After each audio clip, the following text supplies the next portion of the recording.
Good day everyone. Today I am going to show how we can connect a computer application which is written by a programmer to a database.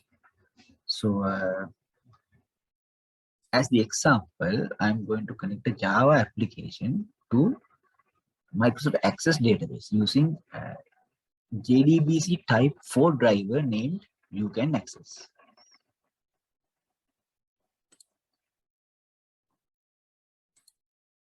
Okay, first of all, let's see what is a database driver which we use to connect between an application program and the database. So a database driver is a software component which we use in between the application program which we are developing and our database. So we can develop a computer application using Java, C Sharp, or Visual Basic, .NET, or whatever programming language. And also we can select databases. So database driver is the component which connect your application with the database. So in Java is using a technology known as JDBC, stand for Java Database Connectivity. So this Java Database Connectivity is the technology which we are using to connect a Java application with the whatever database. Let's see what is Java Database Connectivity.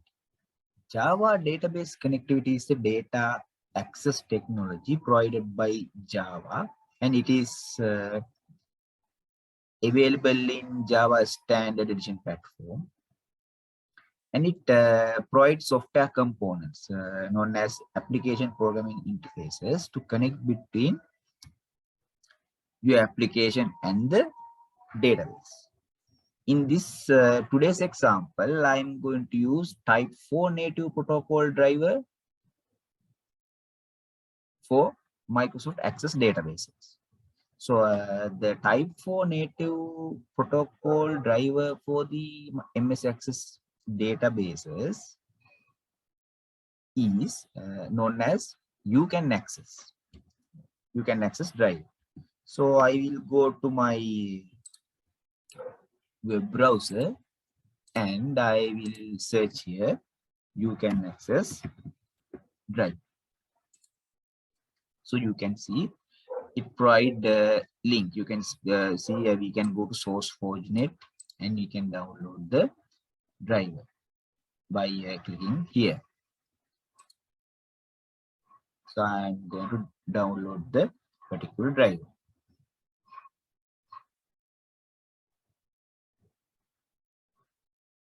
You can see download is continuing now.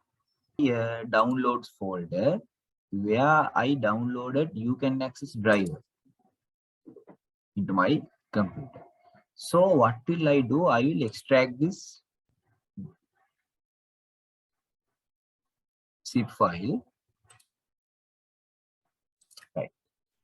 Okay. Now let's examine what are in this folder. So in this folder, you can see there are few Java archives. For example, this UCanAccess 5.0.1 is one Java archive is available in this folder, and also there is another folder known as library LIB. In this LIB folder also there are another 4 Java archives. Right. So now I am going to register these Java archives into my computer. That will set the path for Java type 4 driver UCanAccess into my computer. So I will copy this folder which is in the download folder, right? UCanAccess folder. I'll copy it, or you can cut it. Right? I'll cut it, and I will go to where is my Java installation. It is in C drive, program files, Java folder, and I will paste it.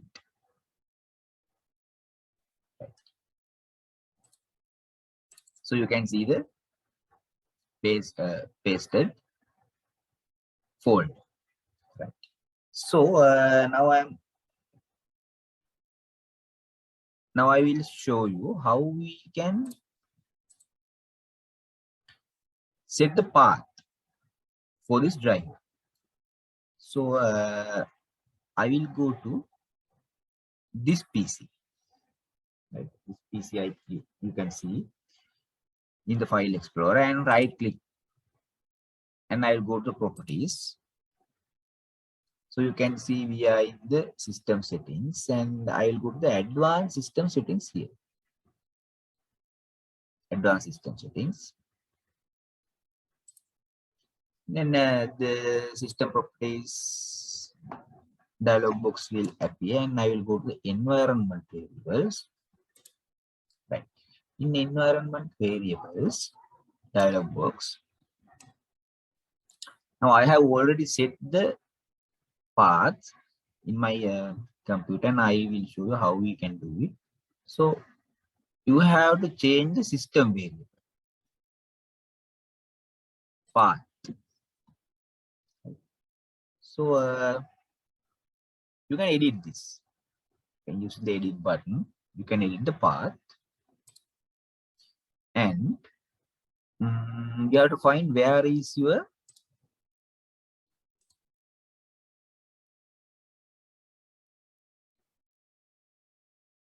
UCanAccess folder, right?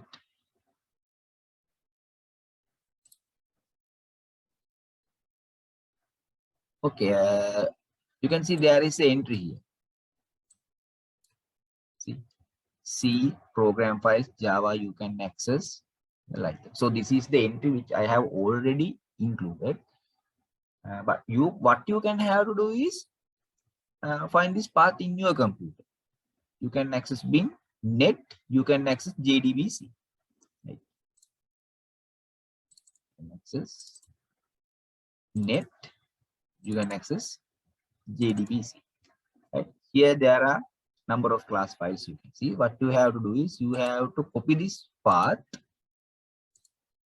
and take that into here and start a new entry by using the new button, and you can paste it here, right? And make OK. Right. Then you have to set the class path in user variables here. Here also what you have to do is you can go to the class path variable, and if the class path variable is not available, you have to create a class path variable. Right? How you can create a new class path variable is you can use new button, right? And you can give the name class path as for the variable name, right? Or if the class path variable is already existing, you can use edit button, and it will appear this dialog box. Now you can see here there are 4 entries which I have already registered this Java files. Right? So because now you have already entered Java files, you can use new button, right? If you want, if the paths are already registered, you can use edit button, right? So let's see now in this folder, UCanAccess folder, I am going to now register this Java account. So what will I do? I will get this name by copying and paste here, and copy this. That's full path of the Java archive, and come here, and in this, under the system variables, you can see path.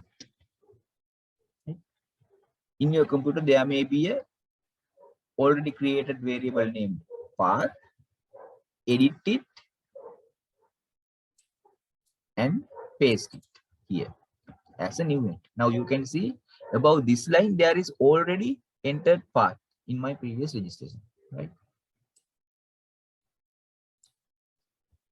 It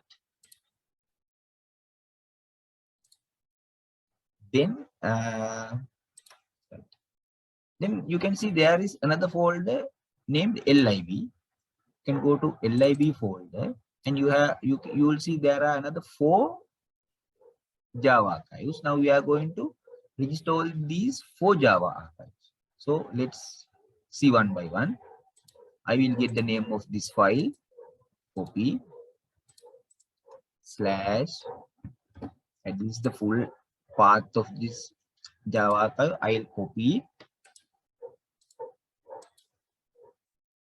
go to the settings, advanced system settings, environment variables. Now I am going to set the class path of the user variables. So I will come here. You can see there is already created variable name class path. If you do not have already created variable name class path, you have to create the class path variable using the new button. If you have already created class path variable, you can go to the edit button. However, you will get the user interface like this. Here, you can create a new entry.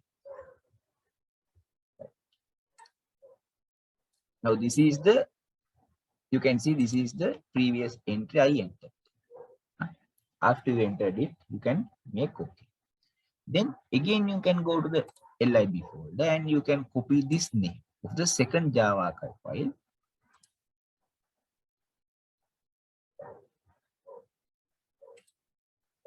Copy and go here, slash, paste, and you can get the full path of that Java archive and copy. Come here again and make a new entry also. Right. So like that, you can register all these 4 Java archives in here. Then make it OK. Right. Sometime you may require a system restart after doing this. Sometime, right? Then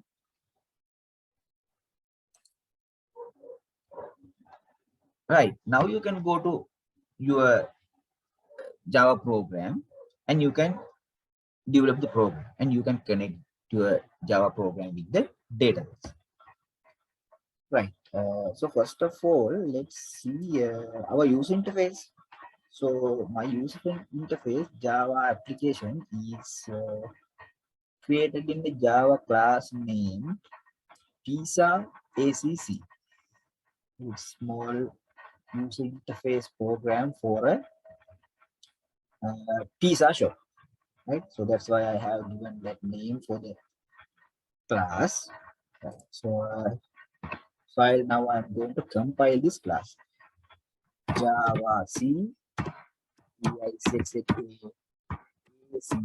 dot Java. Right now you can see it's compiling. Now I'm going to run the program.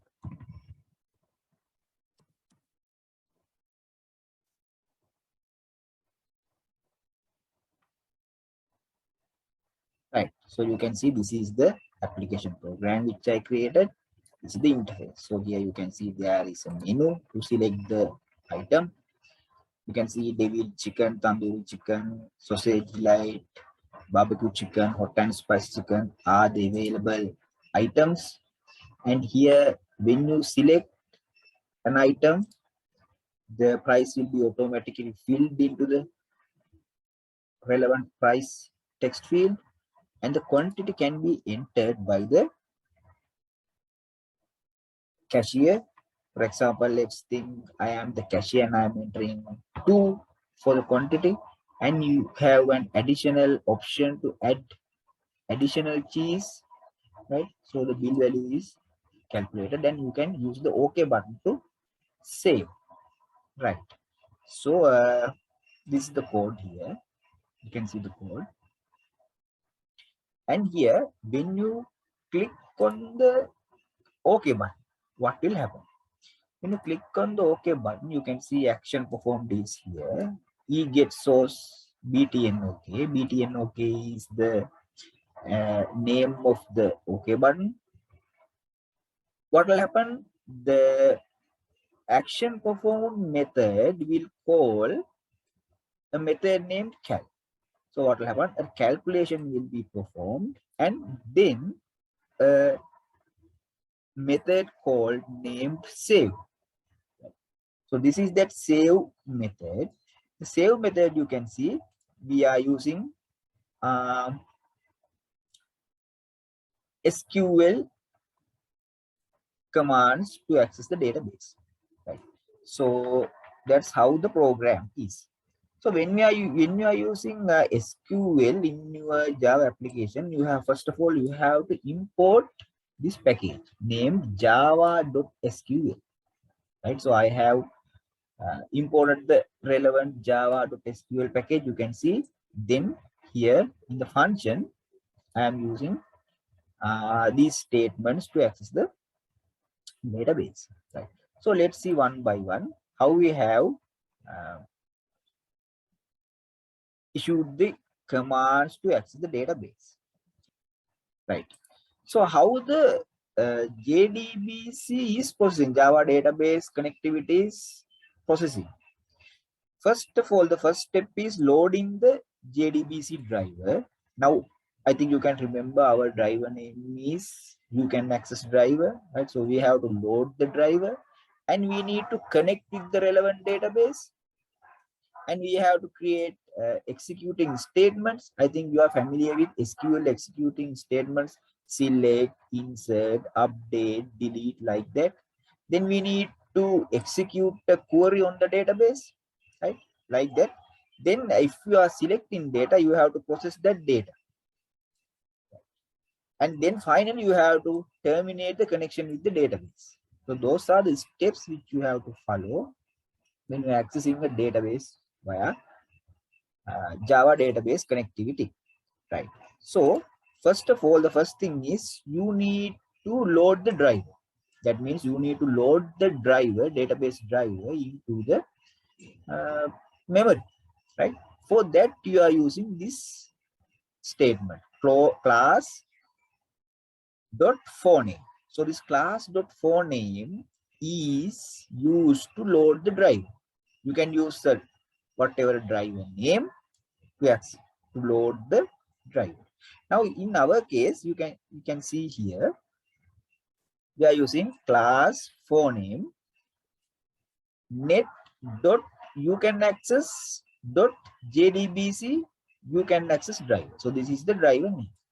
So in this statement, what we are doing is we are loading the driver, the relevant driver we are using, loading. So the next step 2 is connect with the database, right? How we can connect with the database? For that, we are using driver manager dot get connection string, and we are providing a connection string, right? So when we are connecting with our access database, we are using this same statement. You can see driver manager get connection, and within the brackets we are passing, you can see the parameter as the connection string. So you can see JDBC colon UCanAccess colon. This is the path which our database is stored. C HNDIT stock ACCDB. So C in the C drive, the folder is HNDIT.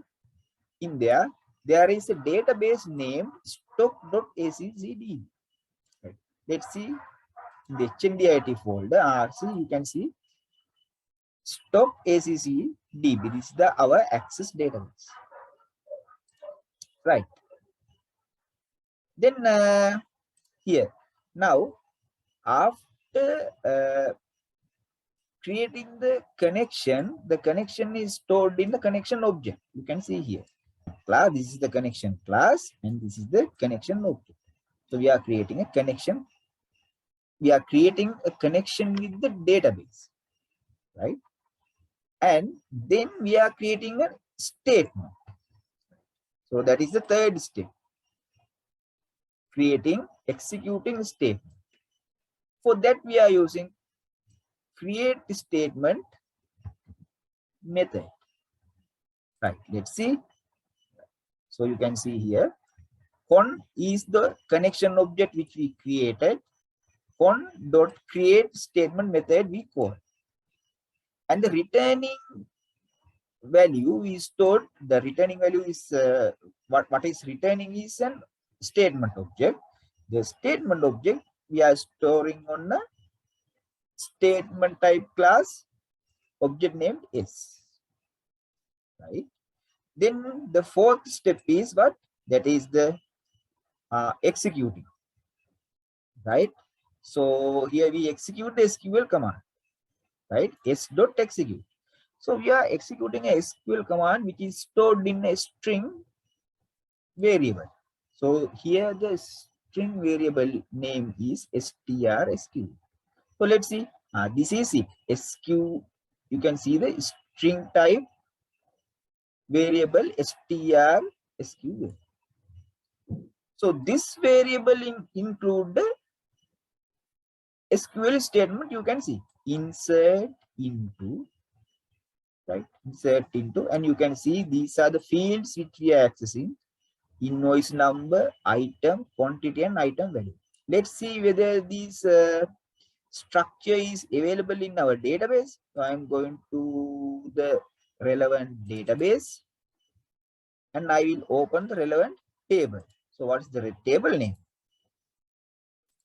Table name is sales. You can see sales, right? Sales is the database name.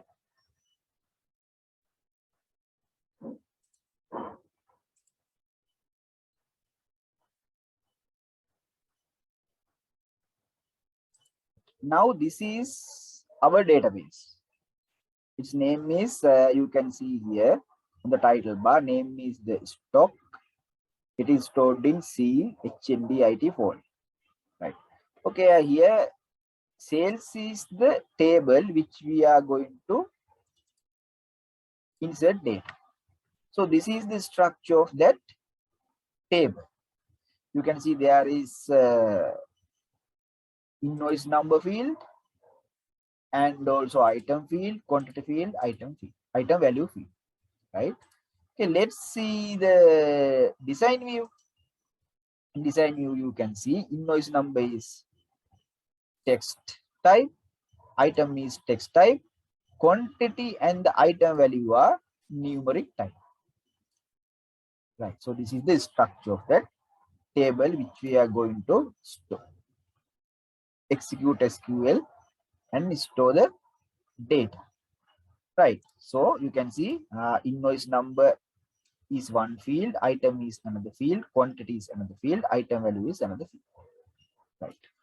First two fields, invoice number and item are text type, quantity and item value are numeric type. So then values, you can see invoice number. For the invoice number, for the moment we are providing always hard-coded value INV001. That's the invoice number. We are not automatically generating the invoice number.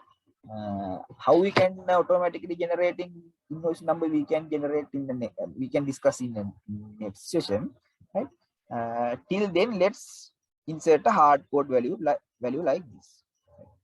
Then the next field is item. So for the item, we are inserting the value in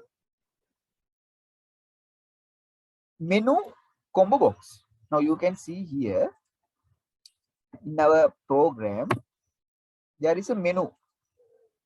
This is a combo box. Right?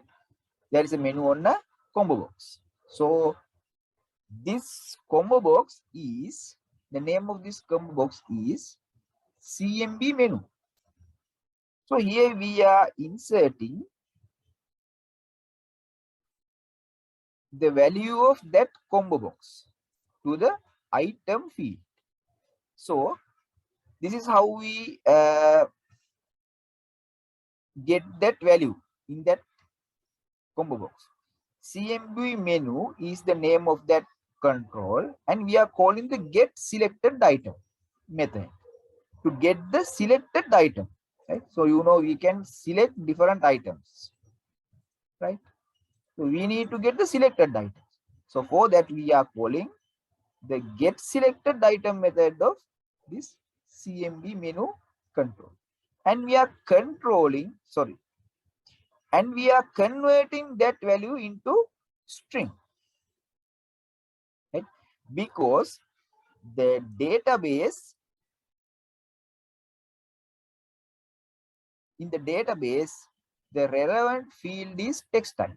We need to convert the value of the combo box into a text. And to remove the spaces, we are using trim method. So for the item field of the sales table, we are using this CMB menu dot get selected item dot to string dot trim. Right. Then we are using these plus signs. You can see the plus signs to concatenate the strings with each other.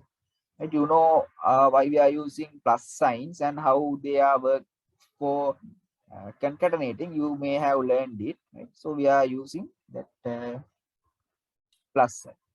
And again, to build the SQL statement, we are using these comma and the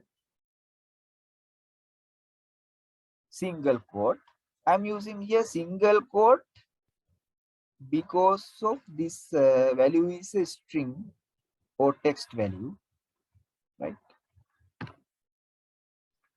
Right. Then next field is QT1, quantity, to store the quantity. Right? QTY is the next field, which is a numeric field.